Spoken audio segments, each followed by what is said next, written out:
రామచంద్ర నాయక్ గారు ఎజెండాలో పార్టిసిపేట్ చేసినందుకు రైట్.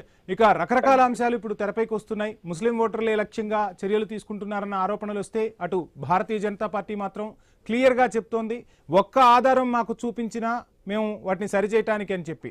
అసలు రాజకీయ పార్టీల విమర్శలు ఎందుకు వస్తున్నాయి? ఇక్కడ భారతీయ జనతా పార్టీ అంతగా స్పందించాల్సిన అవసరం ఎందుకు వస్తుంది? అక్కడ స్పందించాల్సింది ఎలక్షన్ కమిషన్.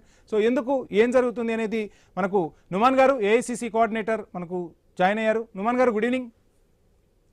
సో ఏంటి, రకరకాల ఆరోపణలు వస్తూ ఉంటే భారతీయ జనతా పార్టీ మాత్రం ఆరోపణలు చేయటం కాదు, ఆధారాలు చూపించండి, ఆధారాలు చూపించి చర్యలు తీసుకోకపోతే అప్పుడు కదా మాట్లాడాల్సింది అంటుంది. సో ఏంటి, ఏం ఆన్సర్ చేస్తారు? అండ్ తెలంగాణలో జరుగుతున్న ఎస్ఐఆర్ ప్రక్రియను ఎలా చూస్తున్నారు?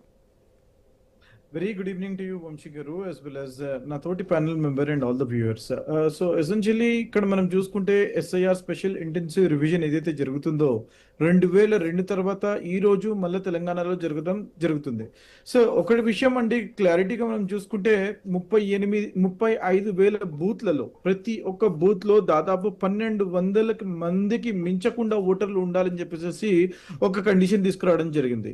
ఈ యొక్క స్పెషల్ ఇంటెన్సివ్ రివిజన్ చేస్తున్నటువంటి ఒక తరుణం ఏదైతే మన పాత అనుభవాలను చూసుకుంటే వెస్ట్ బెంగాల్ కానివ్వండి, బీహార్లో కానివ్వండి, అక్కడ సక్రమంగా జరగలేదని చెప్పేసి ఎలక్షన్ కమిషన్ ఆఫ్ ఇండియా మీద వేలెత్తి చూపిస్తున్నప్పుడు లీడర్ ఆఫ్ అపోజిషన్ గా ఉన్నటువంటి రాహుల్ గాంధీ గారు చూపిస్తున్నటువంటి తరుణంలో ఇక్కడ క్లియర్ గా చేయాలిగా, ఫెయిర్ అండ్ ట్రాన్స్పరెంట్ గా చేయాలి అని చెప్పేసి మేము కోరుకుంటున్నాము. Section 21 of representation of people act ఏం చెప్తుందండి, ఎలక్షన్స్ ఇండియాలో జరిగేటప్పుడు రోల్స్ అనేవి, ఎలక్ట్రల్ రోల్స్ అనేవి చాలా ట్రాన్స్పరెంట్ గా ఉండాలి అని చెప్పేసి అప్పుడే ఎలక్షన్స్ అనేవి సజావుగా సాగుతాయి. జెన్యూన్ ఓటర్స్ ఎవరైతే ఉంటారో వారికి ఓటు హక్కు కలిగించడం ఎలక్షన్ కమిషన్ ఆఫ్ ఇండియా యొక్క ప్రాథమిక హక్కు. అటువంటిది జరగలేదని చెప్పేసి వెస్ట్ బెంగాల్లో అన్యాయంగా వారు ఓట్లు డిలీట్ చేశారని చెప్పేసి తెలపడం జరిగింది. ఈ రోజు తెలంగాణలో మీరు చూసుకుంటే దాదాపు 91 lakh ఓటర్స్ ని అన్మ్యాప్డ్ ఓటర్స్ గా వారు భావిస్తున్నారు. అంటే వీరందరూ డౌట్ఫుల్ ఓటర్స్. ఆ యొక్క నెంబర్ మీరు ఒక్కసారి చూసుకుంటే, నేను చెప్తున్నానండి, ఈ రోజు మనకి today is the day 27th ఉందండి.